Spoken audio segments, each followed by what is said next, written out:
उम्मीद है आप लोग बहुत अच्छे होंगे। आज हम लेके आए क्लास 11th की केमिस्ट्री और केमिस्ट्री में पढ़ रहे थे जीओसी। जीओसी में आज हम सीखेंगे एक बहुत ही इंपॉर्टेंट टॉपिक, जिस टॉपिक का नाम है रेजोनेंस। ठीक है, ठीक है। ये ऑर्गेनिक केमिस्ट्री का बहुत ही इंपॉर्टेंट टॉपिक है। इसका यूज तो यहाँ पे होगा ही होगा, बाकी आने वाले ऑर्गेनिक के चैप्टर में आगे और भी यूज होगा। तो बहुत अच्छे से समझेंगे कि रेजोनेंस होता क्या है, रेजोनेंस की कंडीशन क्या होती है, रेजोनेटिंग स्ट्रक्चर कैसे ड्रॉ करते हैं, हर एक चीज को हम डिटेल में समझेंगे। ठीक है, ठीक है। चलिए स्टार्ट करते हैं। रेजोनेंस, सबसे पहली बात कि रेजोनेंस का मतलब क्या होता है। तो रेजोनेंस का मतलब होता है कि जब देखो किसी भी एक कोई मॉलिक्यूल है और किसी भी मॉलिक्यूल का दो या दो से ज्यादा स्ट्रक्चर पॉसिबल हो, क्या हो, दो या दो से ज्यादा स्ट्रक्चर पॉसिबल हो, पर डिफरेंट क्या होना चाहिए, पोजीशन ऑफ इलेक्ट्रॉन क्या होना चाहिए, differing only in the position of electron, then the molecule या ion is said to have resonance। ठीक है भाई, ठीक है। पहला पॉइंट पढ़ लो बार। when two or more structures are possible, जब दो या दो से ज्यादा स्ट्रक्चर्स पॉसिबल हो किसी भी मॉलिक्यूल के लिए, differing only in the position of electrons, और डिफरेंस कहाँ हो, सिर्फ पोजीशन ऑफ इलेक्ट्रॉन्स पे, then the molecule या ion is said to have resonance। तो क्या बोलते हैं कि वो मॉलिक्यूल किस में है, वो मॉलिक्यूल रेजोनेंस में है। बात समझ में आई। दूसरा पॉइंट देखिए, different structures are called resonating structures और कॉनिकल फॉर्म्स। जो डिफरेंट स्ट्रक्चर्स बनते हैं, जो दो या दो से ज्यादा स्ट्रक्चर बनता है, जो डिफरेंट स्ट्रक्चर्स बनते हैं, उसको हम क्या बोलते हैं, रेजोनेटिंग स्ट्रक्चर, या उसको क्या बोलते हैं, कॉनिकल फॉर्म्स। क्या बोलते हैं, कॉनिकल फॉर्म्स। तीसरा पॉइंट देखो, the combination of all resonative structures known as resonance hybrid. जब रेजोनेटिंग जितने भी रेजोनेटिंग स्ट्रक्चर्स हैं उनको कंबाइन कर देते हो, कंबाइन करने के बाद जो स्ट्रक्चर बनता है उसको बोलते हैं रेजोनेंस हाइब्रिड। क्या बोलते हैं, रेजोनेंस हाइब्रिड। इसको आरएस से लिखेंगे, किस लिखेंगे, आरएस से। एग्जांपल जैसे देखो बेंजीन है, ये भी क्या है, बेंजीन। देखो इन दोनों में फर्क क्या है। जैसे मान लो मैं नंबरिंग कर दूं 1 2 3, 1 2 3, तो देख सकते हो ये भी बेंजीन है, ये भी बेंजीन है। दोनों किसका स्ट्रक्चर है, बेंजीन का स्ट्रक्चर है। यहाँ पे एक और दो के बीच में डबल बॉन्ड है, मतलब पाई इलेक्ट्रॉन है, पाई बॉन्ड है ना, डबल बॉन्ड मतलब पाई बॉन्ड है। यहाँ एक और दो के बीच में नहीं है, मतलब पोजीशन क्या हो गई, चेंज हो गई, किसकी, पाई इलेक्ट्रॉन्स की, किसकी, पाई इलेक्ट्रॉन्स की। ठीक है, पोजीशन क्या हो गई, चेंज। तो इनको क्या बोलेंगे हम, रेजोनेटिंग स्ट्रक्चर। और जब रेजोनेटिव स्ट्रक्चर को मिला के जो बनता है उसको क्या बोलते हैं, रेजोनेंस हाइब्रिड। क्या बोलते हैं, रेजोनेंस हाइब्रिड। बात समझ में आई। कोई दिक्कत नहीं। नेक्स्ट अपने पास कुछ बातें नोट करने के लिए है, इंपॉर्टेंट पॉइंट्स है, जो आपको जब आप पढ़ोगे एनसीईआरटी तो आपको वहां मिलेंगे। ठीक है, ठीक है। क्या कि all resonative structures are hypothetical और इमेजिनरी। जो ये रेजोनेटिव स्ट्रक्चर्स बने ये क्या होते हैं, हाइपोथेटिकल होते हैं और इमेजिनरी होते हैं। But resonance hybrid is real and represent real molecule. लेकिन जो ये रेजोनेंस हाइब्रिड बना ये रियल होता है। क्या होता है, रियल होता है, एंड रिप्रेजेंट रियल मॉलिक्यूल। और ये एक रियल मॉलिक्यूल को क्या करता है, रिप्रेजेंट करता है। बात समझ में आई। कोई दिक्कत नहीं। सेकंड पॉइंट देखो, the energy of resonance hybrid of the molecule is lower than all resonative structures. जो रेजोनेंस हाइब्रिड की एनर्जी है रेजोनेटिव स्ट्रक्चर से क्या होगी, लोअर होगी। क्या होगी, लोअर होगी। इसका मतलब अगर इसका एनर्जी कम है इसकी स्टेबिलिटी क्या होगी, ज्यादा। किससे, रेजोनेटिव स्ट्रक्चर से। बात समझ में आई। तीसरा पॉइंट देखो, आरएस मतलब रेजोनेटिव स्ट्रक्चर है। क्या है, रेजोनेटिंग स्ट्रक्चर। तो RS may or may not have equal stability, they contribute to the resonance hybrid in proportion to their stability। जो ये रेजोनेटिव स्ट्रक्चर है इनकी स्टेबिलिटी इक्वल हो भी सकती है और नहीं भी हो सकती है, लेकिन ये दोनों क्या करेंगे, कंट्रीब्यूट करेंगे रेजोनेंस हाइब्रिड की स्टेबिलिटी के लिए। क्या करेंगे, कंट्रीब्यूट करेंगे रेजोनेंस हाइब्रिड की स्टेबिलिटी के लिए। ठीक है, ठीक है।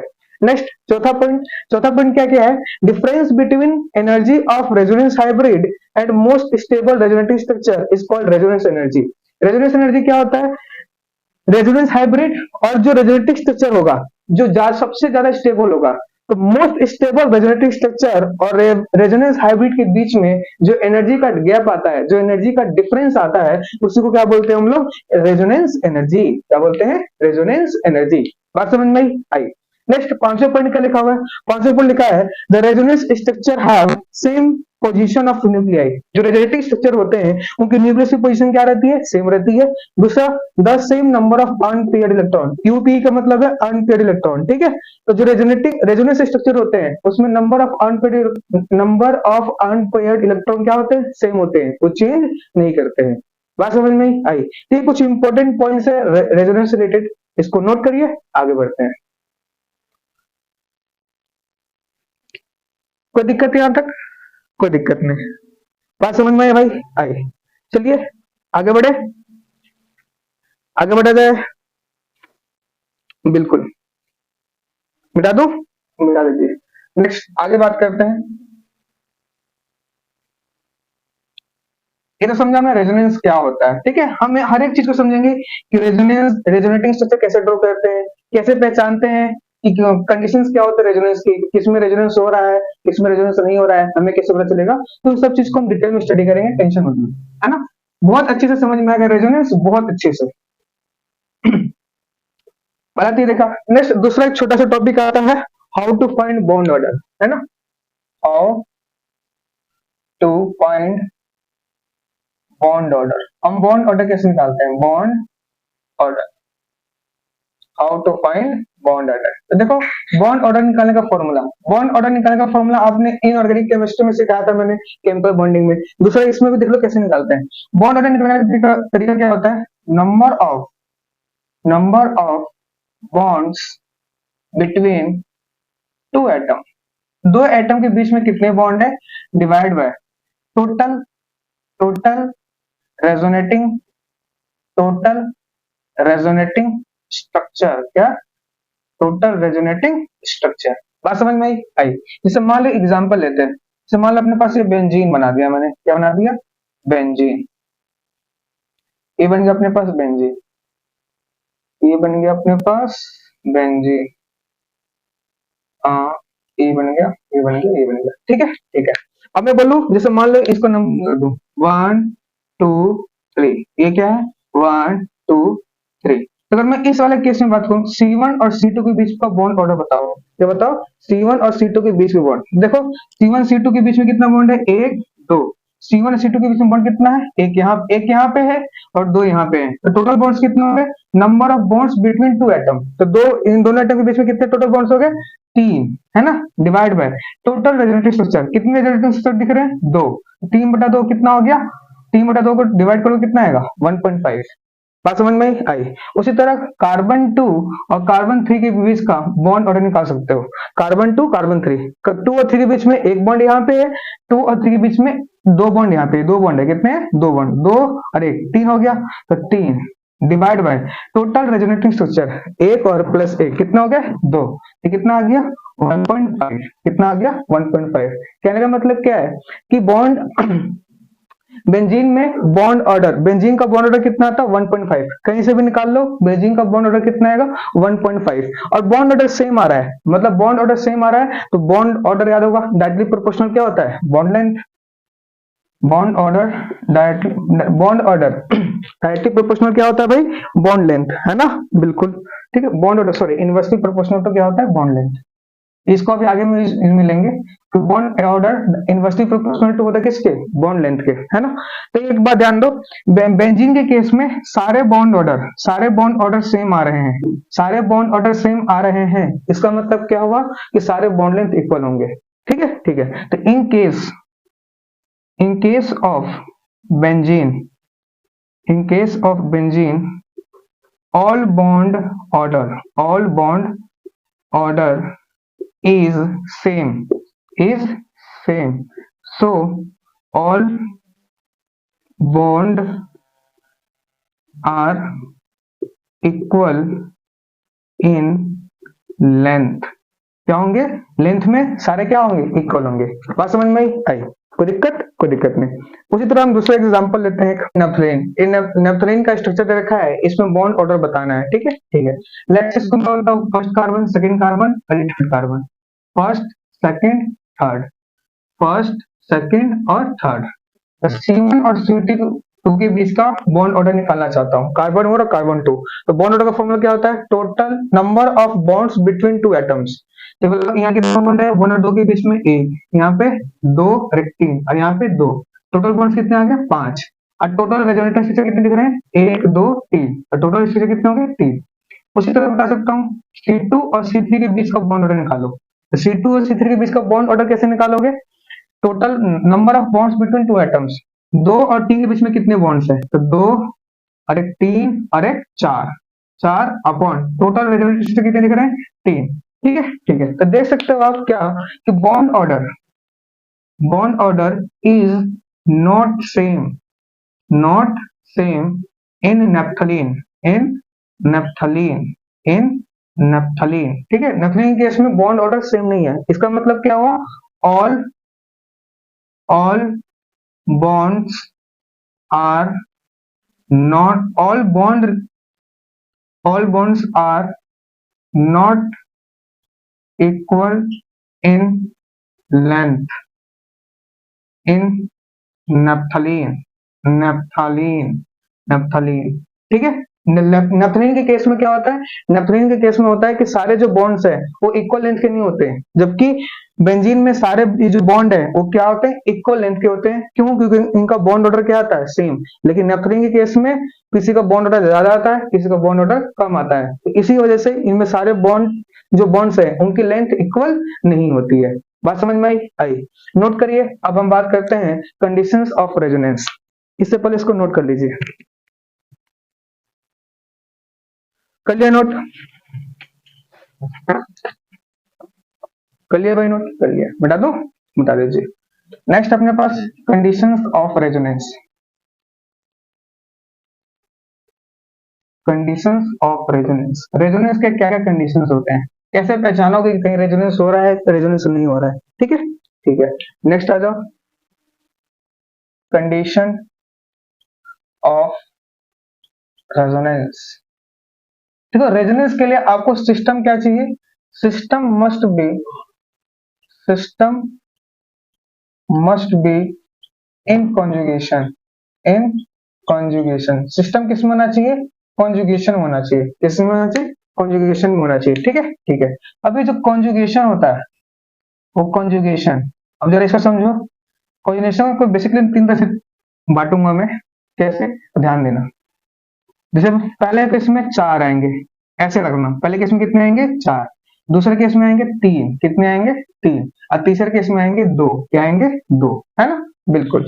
ठीक है, ठीक है। पहले केस में आएगा पाई सिग्मा पाई, क्या आएगा, पाई सिग्मा पाई, pi bond sigma bond pi bond, pi bond sigma bond pi bond, वो किसमें होगा, कॉन्जुगेशन में, मतलब इसमें रेजोनेंस होगा। जैसे मान लो A double bond B bond C double bond D, देखो पाई सिग्मा पाई कॉन्जुगेशन में है तो रेजोनेंस हो सकता है। ये आपको ऐसे भी दे दे, A triple bond B bond C और डबल बॉन्ड डी, है ना। देखो ट्रिपल बॉन्ड में पाई होता है, आपको पता है, डबल बॉन्ड में एक पाई होता है और एक सिग्मा होता है। उसी तरह ट्रिपल बॉन्ड में एक पाई होता है और सॉरी ट्रिपल बॉन्ड में 2 पाई होता है और एक क्या होता है, सिग्मा होता है। ठीक है, ठीक है। तो दिख रहा है पाई सिग्मा पाई, तो रेजोनेंस हो सकता है। ठीक है, ठीक है। ये ऐसे भी दे देगा, A triple bond B bond C triple bond D, pi sigma pi, क्या, पाई सिग्मा पाई। बात समझ में आ रही है, आ रही है।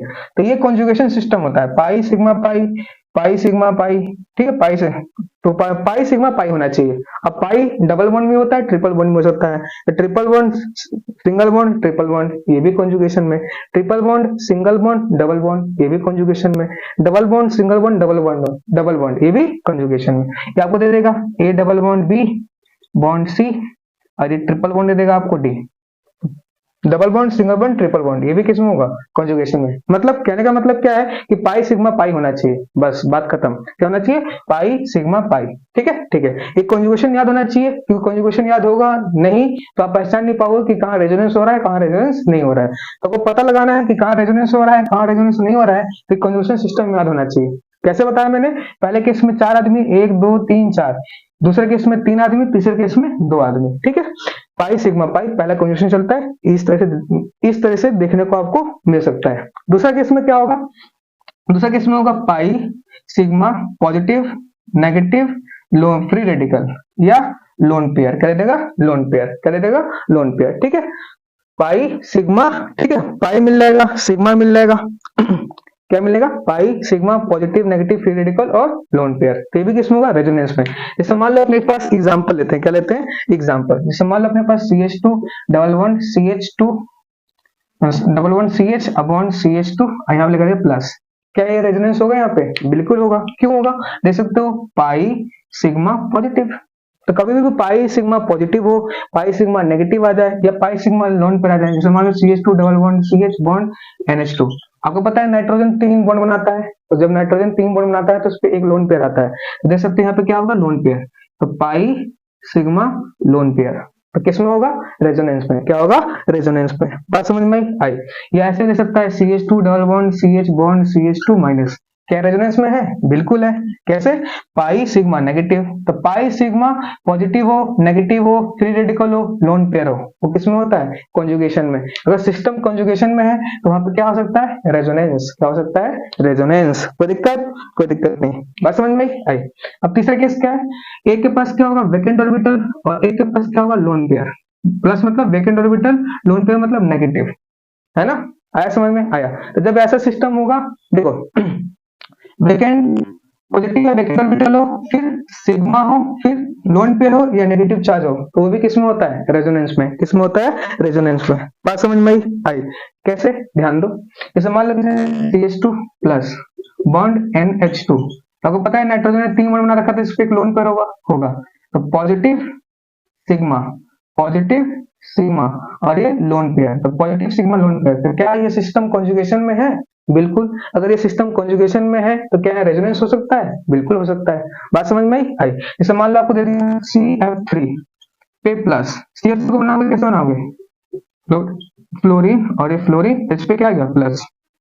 इधर देखो ये कार्बन पे क्या आ गया, प्लस। देख सकते हो प्लस सिग्मा, इसके पास क्या होंगे, 3 लोन पेयर होंगे, बिल्कुल। फ्लोरीन के पास 3 लोन पेयर होते हैं, तो लोन पेयर सिग्मा पॉजिटिव, तो क्या इसमें रेजोनेंस हो सकता है, बिल्कुल हो सकता है रेजोनेंस।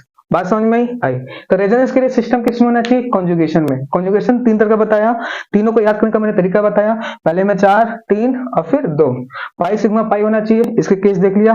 पाई सिग्मा पॉजिटिव हो नेगेटिव हो फ्री रेडिकल हो लोन पेयर। और तीसरा केस क्या होता है, पॉजिटिव या वैकेंट ऑर्बिटल, फिर सिग्मा या नेगेटिव या लोन पेयर। कोई दिक्कत, कोई दिक्कत नहीं। तो इस तरीके से आप पहचानोगे कि किसमें रेजोनेंस हो रहा है और किसमें रेजोनेंस नहीं हो रहा है। भाई पहचानोगे रेजोनेंस तभी तो इसमें रेजोनेंस लगाओगे, पता चला आप कहीं भी रेजोनेंस थोड़ी लगा दोगे। पहले पहचानोगे कि हाँ रेजोनेंस हो रहा है कि नहीं हो रहा है। अगर रेजोनेंस हो रहा है तो हम उसको आगे प्रोसीड करेंगे, है ना, बिल्कुल। तो सबसे पहले इसको नोट करिए, फिर आगे बढ़ते हैं।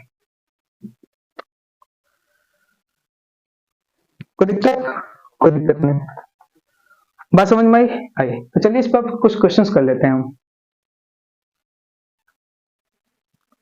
चलिए नेक्स्ट आपको बताना है कि किसमें रेजोनेंस होगा और किसमें रेजोनेंस नहीं होगा। ठीक है, क्वेश्चन है रेजोनेंस पॉसिबल और नॉट, किसमें रेजोनेंस होगा और किसमें रेजोनेंस नहीं होगा। ठीक है, ठीक है, देख सकते हो। सबसे पहला सवाल क्या है अपने पास, पाई सिग्मा पाई, तो पाई सिग्मा पाई तो रेजोनेंस होगा। कॉन्जुगेशन सिस्टम में होना चाहिए, मैं पहले बता रहा हूँ आपको। तो क्या इसमें रेजोनेंस होगा, बिल्कुल इसमें रेजोनेंस होगा। इसमें देखो ये क्या है, पाई सिग्मा सिग्मा, इधर से देखो pi sigma sigma, pi sigma sigma, क्या पाई सिग्मा सिग्मा रेजोनेंस होता है, नहीं। पाई सिग्मा पाई रेजोनेंस होता है, तो क्या रेजोनेंस में है, नहीं, तो रेजोनेंस में नहीं है। ठीक है, ठीक है। ये बताओ क्या रेजोनेंस में है, आपको पहली नजर में लगेगा कि रेजोनेंस में नहीं है, लेकिन ध्यान से देखो तो रेजोनेंस में है। कैसे, तो ये अपने पास डबल, ये आ गया डबल बॉन्ड, ये CN है, CN क्या ट्रिपल बॉन्ड आता है, साइनाइड, है ना, बिल्कुल। तो देख सकते हो आप, ये देख सकते हो क्या है, ये पाई बॉन्ड सिग्मा बॉन्ड और पाई बॉन्ड। तो पाई सिग्मा पाई क्या रेजोनेंस में होता है, बिल्कुल, तो ये रेजोनेंस में है। समझ में आया। नेक्स्ट इसका देखो क्या है, pi sigma sigma, pi sigma sigma, क्या पाई सिग्मा सिग्मा रेजोनेंस में होता है, नहीं, तो ये रेजोनेंस में नहीं होगा। कोई दिक्कत, कोई दिक्कत नहीं। यहाँ देखो ये क्या आपने रेजोनेंस में, पाई सिग्मा, इस नाइट्रोजन ने कितने बॉन्ड बना रखे हैं, 3। तो जब नाइट्रोजन 3 बॉन्ड बनाता है तो उस पर क्या आता है, एक लोन पेयर आता है। क्या आता है, एक लोन पेयर आता है। तो अपने पास ये हो गया पाई सिग्मा लोन पेयर, तो ये रेजोनेंस में है, बिल्कुल रेजोनेंस में है, क्योंकि pi sigma lone pair resonance में होता है, बिल्कुल होता है। ठीक है, ठीक है। नेक्स्ट देखो ये क्या है, पाई सिग्मा सिग्मा, क्या रेजोनेंस में है, नहीं, इसमें कोई रेजोनेंस नहीं होगा। ठीक है भाई, ठीक है। नेक्स्ट देखो अपने पास क्या है, ये पाई पाई सिग्मा पॉजिटिव, क्या पाई सिग्मा पॉजिटिव रेजोनेंस में होता है, बिल्कुल रेजोनेंस में होता है, रेजोनेंस होगा। ठीक है भाई, ठीक है। नेक्स्ट इसमें देखो ये क्या है, पाई सिग्मा सिग्मा, क्या पाई सिग्मा सिग्मा रेजोनेंस होता है, नहीं, तो इसमें रेजोनेंस नहीं होगा। इसमें देखो पाई सिग्मा लोन पेयर, तो क्या पाई सिग्मा लोन पेयर होता है, pi sigma lone pair resonance में होता है, होगा, तो इसमें रेजोनेंस होगा। ठीक है, ठीक है। नेक्स्ट अगला क्या है अपने पास, देखो इस नाइट्रोजन ने कितना बॉन्ड बना रखा है, 1 2 3, इसके ऊपर क्या आएगा, एक लोन पेयर आएगा। पेपर में लिख के नहीं देगा लोन पेयर, आपको पहचानना आना चाहिए कि जब नाइट्रोजन 3 बॉन्ड बनाता है तो उस पर एक लोन पेयर आता है, जब ऑक्सीजन 2 बॉन्ड बनाता है तो उसके ऊपर 2 लोन पेयर आता है। ठीक है, ठीक है। तो देखो ये पाई सिग्मा सिग्मा, क्या पाई सिग्मा सिग्मा रेजोनेंस में होता है? नहीं। तो क्या इसमें रेजोनेंस होगा? नहीं, तो इसमें रेजोनेंस नहीं होगा। नेक्स्ट इसमें देखो ये क्या है अपने पास, पाई सिग्मा लोन पेयर, क्या pi sigma lone pair resonance में होता है? बिल्कुल होता है, तो रेजोनेंस में होगा। बात समझ में आई? ध्यान दो इस वाले क्वेश्चन पे, ये क्या है, पाई लोन पेयर सिग्मा। क्या मैंने बताया आपको पाई लोन पेयर सिग्मा रेजोनेंस में होता है? नहीं। Pi sigma lone pair resonance में होता है, तो रेजोनेंस में होगा? नहीं, तो रेजोनेंस में नहीं होगा। ठीक है भाई, ठीक है। अब इसको देखो, सोचो, दिमाग लगाओ। ये देखो क्या ये रेजोनेंस में है? बोलो, रेजोनेंस में है। ऑक्सीजन कितने बॉन्ड बना रखे हैं? इस ऑक्सीजन ने 2 बॉन्ड बना रखे हैं, तो जब ऑक्सीजन 2 बॉन्ड बनाता है उस पर क्या आता है? 2 लोन पेयर आता है। क्या आता है? 2 लोन पेयर आता है। बात समझ में आई? देख सकते हो तो ये क्या है, पाई। क्या डबल बॉन्ड में सिग्मा होता है? बिल्कुल सिग्मा, और ये क्या आ गया, लोन पेयर। तो क्या pi sigma lone pair, pi sigma lone pair resonance में होता है? बिल्कुल होता है। अब यहाँ पे आपको डाउट हो रहा है, यहाँ पे डबल बॉन्ड है। अरे भाई डबल बॉन्ड में सिग्मा भी तो होता है ना? तो पाई सिग्मा लोन पेयर, तो इसमें रेजोनेंस होगा। बात समझ में आई? यहाँ पे आप मिस्टेक कर सकते हो। ठीक है, ठीक है। ध्यान दो, ये क्या अपने पास, ये देखो ये क्या रेजोनेंस में है? देखो पॉजिटिव डबल बॉन्ड और ये lone pair, positive double bond lone pair, क्या इसमें कोई रेजोनेंस होगा? सोच के बताना। बताओ, रेजोनेंस में होगा? बिल्कुल होगा। क्यों? क्योंकि आपको पता है डबल बॉन्ड में एक सिग्मा होता है, डबल बॉन्ड में क्या होता है, सिग्मा। तो देखो ये क्या बन गया, positive sigma lone pair, positive sigma lone pair conjugation में होता है। बिल्कुल, केस नंबर 3, क्या केस नंबर 3 याद करो, केस नंबर 3 जो इधर लिखा था साइड में, पॉजिटिव सिग्मा लोन पेयर, क्या रेजोनेंस होगा? बिल्कुल, तो यहाँ पे रेजोनेंस होता है। ठीक है, ठीक है। कोई दिक्कत? कोई दिक्कत नहीं। नेक्स्ट यहाँ बताओ, ये क्या रेजोनेंस में है, नेगेटिव सिग्मा लोन पेयर, क्या negative sigma lone pair resonance में होता है? नहीं। दूसरी बात समझो, यहाँ सल्फर ने क्या बना रखा है, 2 बॉन्ड बना रखा है, 1 बॉन्ड 2 बॉन्ड। बिल्कुल, सल्फर ने 2 बॉन्ड बना रखा है।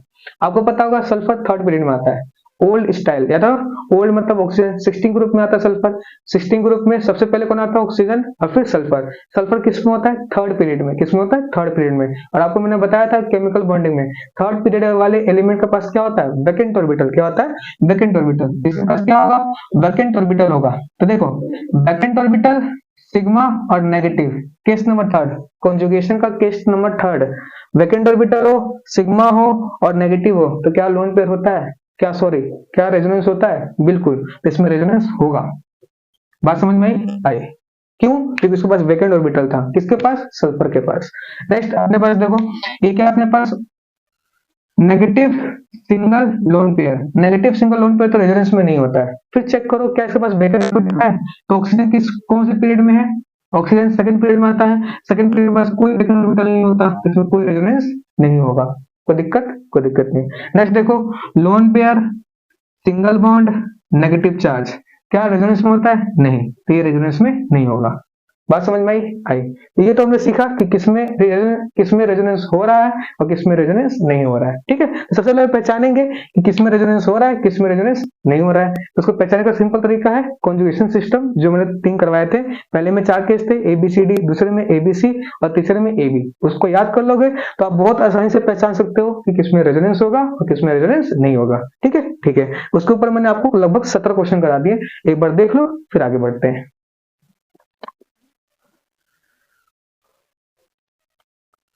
कोई दिक्कत? कोई दिक्कत नहीं। बात समझ में आई? चलिए नेक्स्ट वीडियो हम सीखेंगे how to draw resonative structure. Resonative structure हम कैसे ड्रॉ करते हैं उसको हम नेक्स्ट वीडियो में कवर करेंगे। अगर वीडियो पसंद आए तो लाइक करो, शेयर करो, सब्सक्राइब करो। थैंक यू, मिलते हैं नेक्स्ट वीडियो में।